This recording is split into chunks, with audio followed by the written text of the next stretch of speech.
अब यहाँ से धर्मेंद्र जी चुनाव जीत गए हैं, क्या कहना चाहेंगे? आज के इस मौके पर सबसे पहले श्रद्धेय नेताजी को मैं श्रद्धांजलि दूंगा। अगर उनकी एक कर्मभूमि न होती तो शायद आजमगढ़ के लोग मुझे पहचानते भी नहीं। आरडी राष्ट्रीय अध्यक्ष जी का मैं हृदय से आभार व्यक्त करता हूँ, धन्यवाद देता हूँ।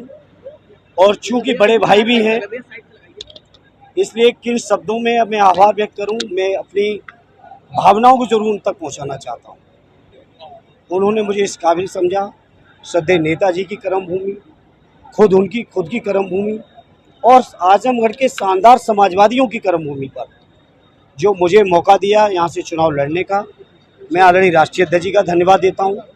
मैं आजमगढ़ के अपने समाजवादी पार्टी के सभी नेताओं का, सभी कार्यकर्ता साथियों का और आजमगढ़ के एक एक मतदाता का, जिन्होंने मुझे वोट दिया या नहीं भी दिया, मैं आजमगढ़ के हर व्यक्ति को नमन करता हूं और आभार व्यक्त करता हूं कि उन्होंने जो समर्थन दिया और आशीर्वाद दिया। और मैं उन सभी को यकीन दिलाता हूं जो श्रद्धेय नेताजी के जज्बात और भावनाएं रहे इस जिले से, आरडी राष्ट्रीय अध्यक्ष जी ने जो आगे बढ़ाए, उनको मैं अक्षरशः आगे बढ़ाने का पूरा प्रयास करूँगा। और मुझे यकीन ही नहीं, पूरा विश्वास है हमारे पार्टी के बड़े लोगों के मार्गदर्शन में, हमारे पार्टी के जिम्मेदार लोगों के सहयोग और समर्थन से आजमगढ़ के लोगों की हर उम्मीद, हर विश्वास और हर भरोसे को मैं पूरा कर सकूं। ये मेरा सार्थक और मेरा संपूर्ण प्रयास होगा कि आजमगढ़ का कोई भी व्यक्ति हमसे निराश ना हो पाए, मेरा प्रयास होगा। आजमगढ़ में विकास के लिए क्या क्या जो काम अधूरे रह गए? चुनाव के दौरान भी ये बातें आई थी और मैंने कहा था, श्रद्धेय नेताजी और माननीय अखिलेश यादव जी ने जो आजमगढ़ के विकास की रूपरेखा रखी है, मेरा प्रयास होगा उस रूपरेखा को मैं पूरा कर सकूं और समय के साथ आजमगढ़ की समस्याओं को और गहराई से समझ के उन समस्याओं को समाधान में मैं क्या कर सकता हूं, मैं इतना ही कहूँगा। आज के मौके पर मेरा अपनी ओर से 100% प्रयास होगा कि आजमगढ़ के लोग जो मुझसे उम्मीद लगाए हैं, जो यहाँ की जायज़ समस्याएँ हैं, उनका मैं हर तरह से निराकरण कर सकूँ। देखिए, इस समय जो मैं चुनाव जीता हूँ, मैं इस समय अपने पार्टी के नेताओं के बयानों को सुनना है, राष्ट्रीय अध्यक्ष जी के मार्गदर्शन को लेना है, उसके बाद इस पर चर्चा करेंगे।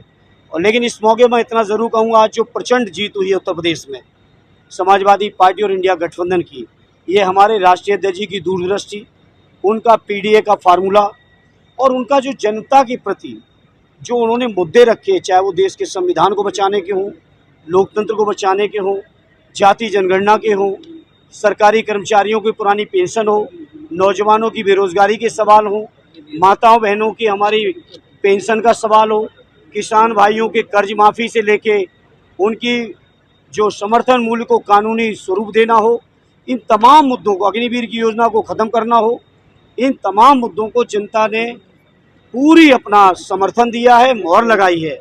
और मैं उम्मीद करता हूं हमारे राष्ट्रीय अध्यक्ष जी जनता के बीच किए हुए सभी वादों को पूरा करके देंगे। सरकार बनाने के लिए आगे प्रयास किया जाएगा। देखिए, सांसद निरहुआ को मैंने पूरे चुनाव में कभी गलत नहीं कहा, कभी ऐसा नहीं कहा जो कोई आपत्तिजनक बात हो।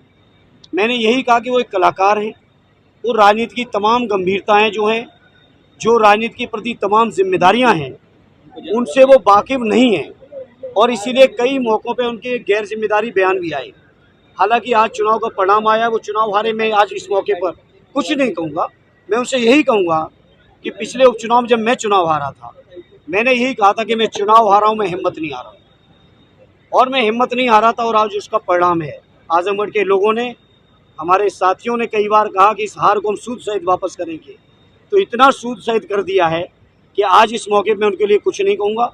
उनका भविष्य उज्ज्वल हो, हमारे कोई ऐसी दुर्भावना नहीं है उनके लिए। सर, सरकार बनाने के लिए किस तरीके से प्रयास किया जाएगा? अब वो राष्ट्रीय अध्यक्ष जी तय करेंगे, चूँकि मैंने नियम कानून का अक्षरशः पालन किया है। सुबह 7 बजे से जब से मैं आया हूँ, अब तक मेरे हाथ में मोबाइल भी नहीं है, टेलीविज़न भी नहीं है। मुझे नहीं पता हमारे अध्यक्ष जी ने क्या क्या बयान दिए, क्या क्या फैसले लिए हैं, इसलिए मैं एक बहुत अधना सा पार्टी का सिपाही हूँ। मैं इस बारे में कुछ नहीं कहूँगा। आदरणीय राष्ट्रीय अध्यक्ष जी के जो भी निर्देश होंगे, एक मजबूत सिपाही के तौर पर उन निर्देशों का अनुपालन करूँगा। सर, आजमगढ़ की जनता के बारे में एक शब्द बोल दीजिए। मैं आजमगढ़ के लोगों के प्रति, मैंने बोला, मैं कृतज्ञ हूँ। मेरे पास शब्द नहीं है कि मैं किन शब्दों में आभार व्यक्त करूं, क्योंकि नेताजी ने रिश्ते बनाए, पीढ़ियों के रिश्ते, जज्बाती रिश्ते। लोगों ने बहुत मखौल भी उड़ाया कि आते नहीं हैं, जाते नहीं हैं।